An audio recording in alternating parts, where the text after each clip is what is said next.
এটা কি করলেন রায়া? কেন করলেন আপনি? সিদ্ধার্থ বাবু, আমার কথাটা শুনুন। এই যে আপনি আপনি এই কাজটা কি করে করতে পারলেন রায়া? আপনি কেন বৃন্দাকে এ বাড়িতে ডাকলেন? সেটাই তো বুঝিয়ে বলতে এলাম। আর বিশ্বাস করুন, ওনার কোনো দোষ নেই। ও, এখন আপনি ওনার হয়ে আমাকে বোঝাবেন? রায়া, আপনি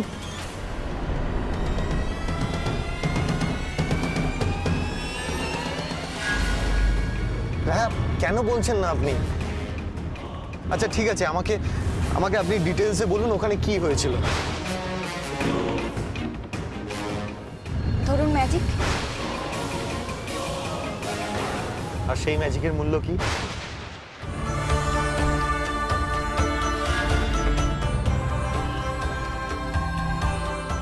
না রায়া, অন্যদিকে তাকিয়ে না, আপনি আমার দিকে তাকিয়ে বলুন, কোন মূল্যে সে আমাকে মুক্তি দিল? মূল্য যদি চেয়েও থাকেন, যেটা দিতে পারবো সেটাই চেয়েছেন। আর সত্যি একটু ভেবে দেখুন তো, আমি তো ওনার সঙ্গে অন্যায় করেছি। ওনার জীবন থেকে আমি আপনাকে কেড়ে নিয়েছি। সেটা তো ওনার জন্য কষ্টের, তাই না? এটা তো মানবেন।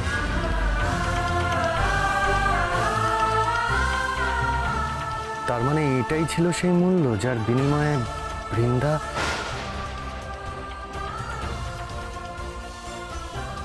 সিটকে তুমি ডিভোর্স দেবে। ডিভোর্স? ইয়েস, সিদ্ধার্থের সাথে সব সম্পর্ক তোমাকে শেষ করে দিতে হবে। আপনাকে কি করে বোঝাবো আমাকে কতটা মূল্য চোকাতে হয়েছে আপনাকে ছাড়তে? কত বড় ঝুঁকি আমি নিয়েছি। মাত্র 1 মাস সময় আমার হাতে। কি হলো রায়া? রায়া প্লিজ এভাবে অন্যদিকে তাকিয়ে চুপ করে থাকবেন না, আমার দিকে তাকান। রায়া, রায়া সত্যি করে বলুন আমি ঠিক বলছি কিনা। হ্যাঁ, আপনি কেন খাল কেটে কুমির ডাকতে চাইছেন বাড়িতে? ছোট বৌদি, মা তোমাকে নিচে রান্নাঘরে ডাকছে। চলো।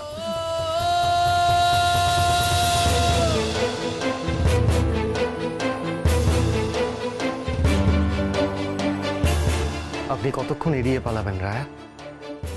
সত্যিটা আমি বের করেই ছাড়বো যখন আপনি ঘরে আসবেন।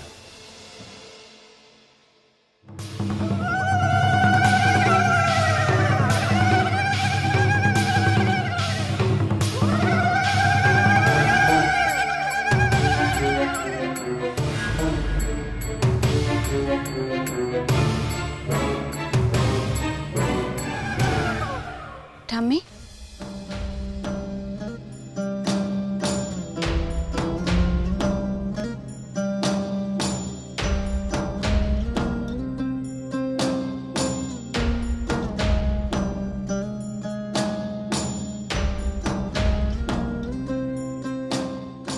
ঠাম্মি তুমিও রাগ করে থাকবে? কেন রাগ করবো না শুনি? তুই কেন আমি মেয়েটাকে বাড়িতে আসতে বললি? ও খুব বাজে মেয়ে, নিজের স্বার্থ ছাড়া কিচ্ছু বোঝে না। আরে ও তোকে বাধ্য করেছে না? না হলে দাদুভাইকে জেল খাটিয়ে ছাড়তো, তাই না রে? ঠাম্মি অনেক রাত হয়েছে, আর কথা নয়, শুয়ে পড়। দাও চশমাটা দাও।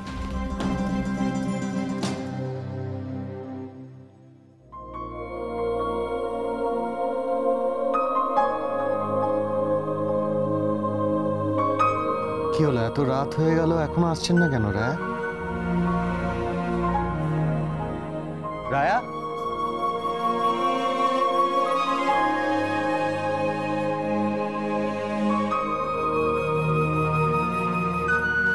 রায়া, ডাকছে, যা। গুড নাইট ঠাম্মি।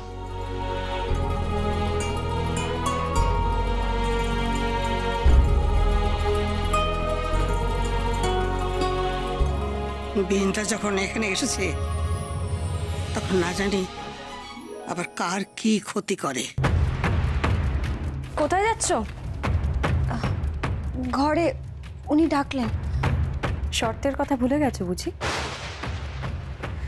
বলেছিলাম না, সিটের ঘর, বেড, নো শেয়ার। আমার দ্বিতীয় শর্ত, তুমি সিটের ঘরে বা সিটের বেড শেয়ার করতে পারবে না।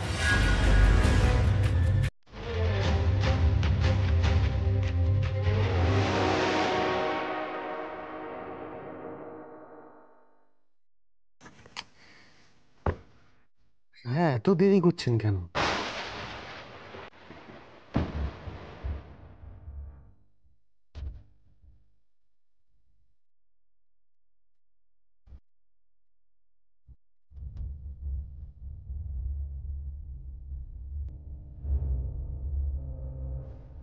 আপনি যতই দেরি করুন না কেন, আজ আমার প্রশ্নের উত্তর নিয়েই ছাড়বো। বৃন্দা, আমার কথাটা একটু বোঝার চেষ্টা করো। দরজাটা বন্ধ করে দাও। বৃন্দা প্লিজ। কথা দিয়েছিলে ভুলে গেছো? কথা রাখবো। আমি সিদ্ধার্থ বাবুর ঘরে থাকবো না, শুধু একবার ওনার সাথে কথা বলে উনি কেন ডাকছেন সেটা শুনেই চলে আসবো। এত রাতে হাজবেন্ড তার ওয়াইফকে কেন ডাকছে বুঝতে পারছো না? দেখো, তুমি তো আমাকে কথা দিয়েছিলে যে এই 1 মাস তোমরা কোনো স্বামী স্ত্রীর সম্পর্ক রাখবে না। কথা দিয়েছিলে তো? আর যদি কথার খেলাপ হয় তাহলে কি হবে বুঝতে পারছো? দেখো রায়, আমি একটা কথা বলছি, আমি না একদম চাই না সিট যাতে জিলে যায়। আই হোপ তুমিও সেটা চাও, রাইট? বৃন্দা, আমি আপনার কাছে হাত জোড় করছি, প্লিজ আমার কথাটা একটু শুনুন। এই ঘরের সাথে লাগানো একটা ঘর আছে, সেটা আজ থেকে তোমার। তুমি ওই ঘরে গিয়ে ঘুমিয়ে পড়ো, দেখবে আর কারোর ডাক তোমার কানে আসছে না, কেমন? যাও, গুড নাইট।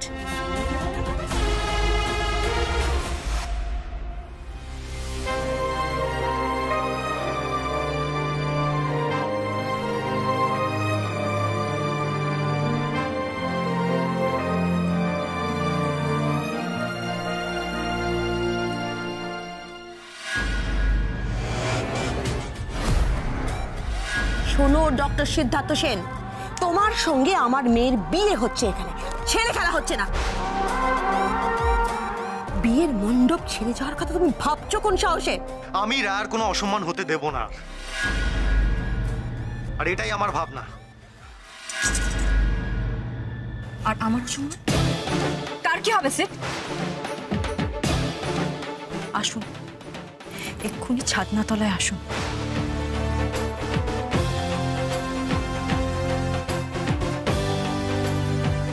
কোনো কাজ আনফিনিশ রাখতে আমি পছন্দ করি না স্যার। 7 পাক হয়ে গেছে, মালা বদল আর একটু বাকি ছিল। আপনি যদি বলেন তাহলে আমি আবার রিভাইন্ড করে প্রথম থেকে শুরু করি। সরি, এই কাজটা আপনার জীবনে আনফিনিশডই থেকে গেল, কারণ আমি অন্য কারোর কাছে প্রতিজ্ঞাবদ্ধ। সেট, এই রায়ার জন্য তুমি আমাকে রিফিউজ করেছিলে না?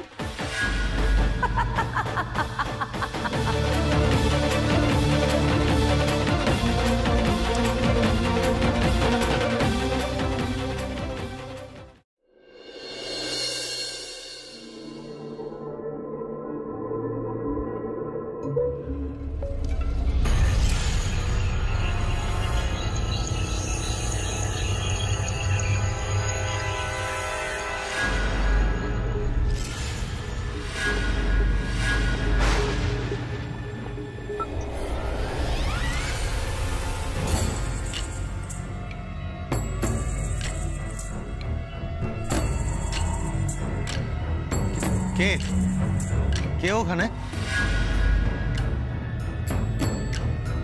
কে তুমি?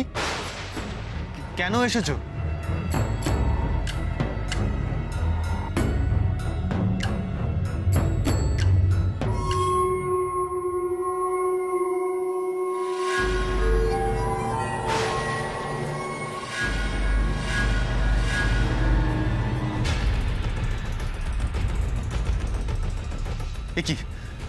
বৃন্দা, আপনি এখানে কেন?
অন্ধকার দেখো লিখছে কে, ভুলে অন্ধকার আলো শিখছে কে, এটা গল্পকার দেখো লিখছে কে, ভুলে অন্ধকার আলো শিখছে কে। কিছু আবদারে জানি নেই মানে তোর সঙ্গে আজ আমাকে নে এগিয়ে দে দু এক পা এগিয়ে দে, হাঁটতে চাই কয়েক পা তোর সাথে এগিয়ে দে দু এক পা এগিয়ে দে, হাঁটতে চাই কয়েক পা তোর সাথে।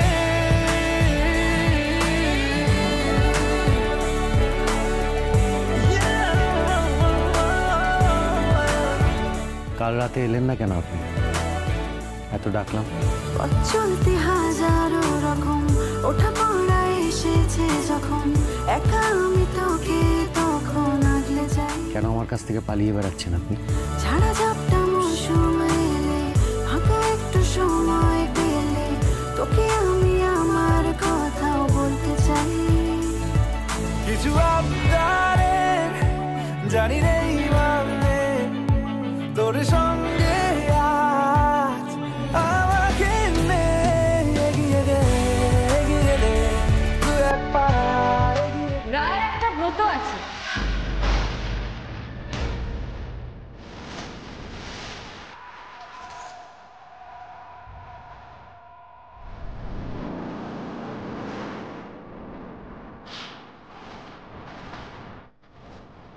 রায়া একটা ব্রত রেখেছে আপনার জন্য, আপনার ভালোর জন্য, আপনার মঙ্গলের জন্য। এবং সেই ব্রতর কারণে ও এখন আগামী 1 মাস আপনার ঘরে আসতে পারবে না রাতে, তাই না রায়া?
কি এই অবস্থা হলো কি করে?